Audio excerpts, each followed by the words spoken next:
इस संसार में हर स्थान पर ये व्यापार व्याप्त होता है। कुछ पाने के लिए कुछ देना होता है। जैसे में लाभ पाने के लिए निवेश करना होता है। यदि किसी के भाव जाननी हो तो स्वयं की भावनाओं को व्यय करना ही होता है। किसी का वास्तविक आचरण जानना हो तो उसे स्वतंत्रता दे दो। यदि किसी के मन के शुद्धता जाननी हो तो उसे ऋण दे दो। यदि किसी के गुण जाननी हो तो उसके साथ भोजन करने का समय दे दो। यदि किसी का धैर्य जानना हो तो उसे उसके प्रिय कार्य करने से मना करके देखो।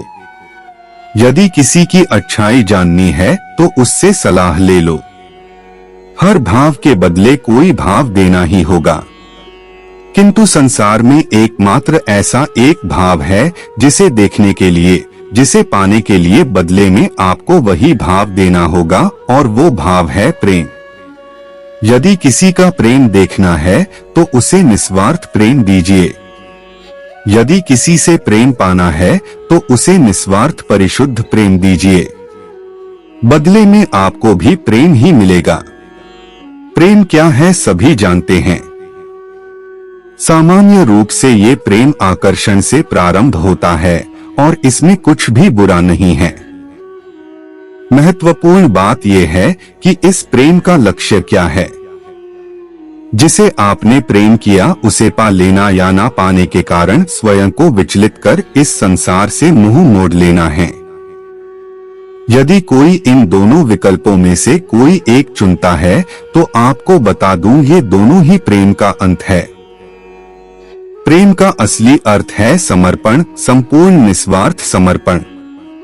ऐसा प्रेम जिसमें जिनसे आपने प्रेम किया उसको पाने की प्रसन्नता आपका लक्ष्य नहीं, जिनसे आपने प्रेम किया उसे प्रसन्न करना आपका लक्ष्य हो।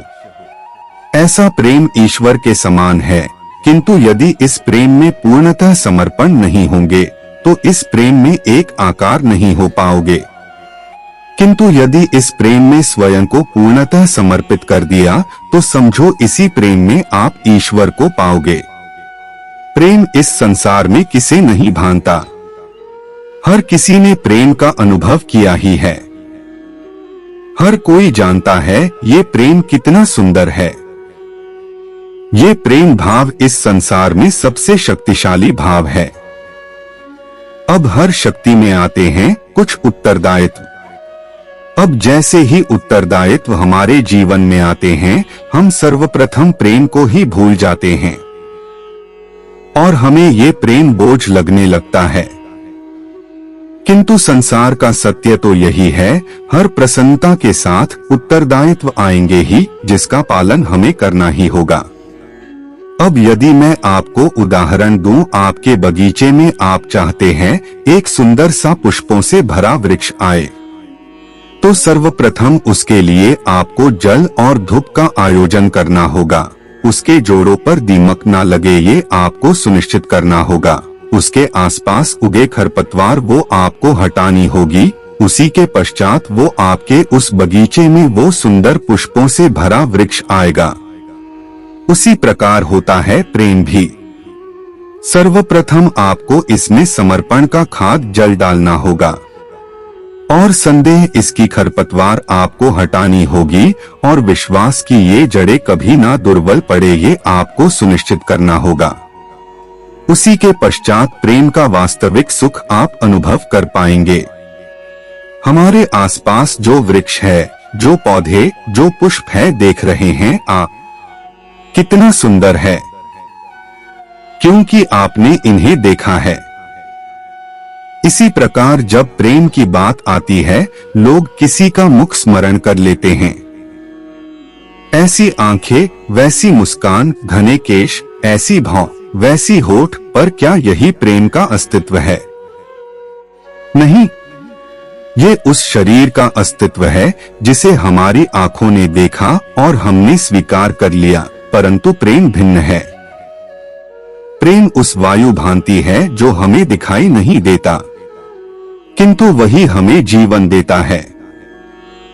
संसार किसी स्त्री को कुरूप कह सकता है क्योंकि वो उसको अपनी तन की आंखों से देखता है।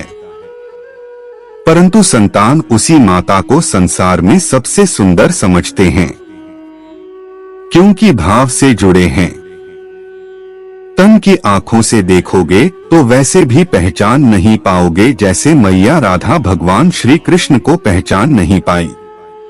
इसलिए यदि प्रेम को समझना है तो मन की आंखें खोलिए। जय श्री कृष्णा। आज के वीडियो में आज के लिए बस इतना ही। मिलते हैं फिर अगले वीडियो में।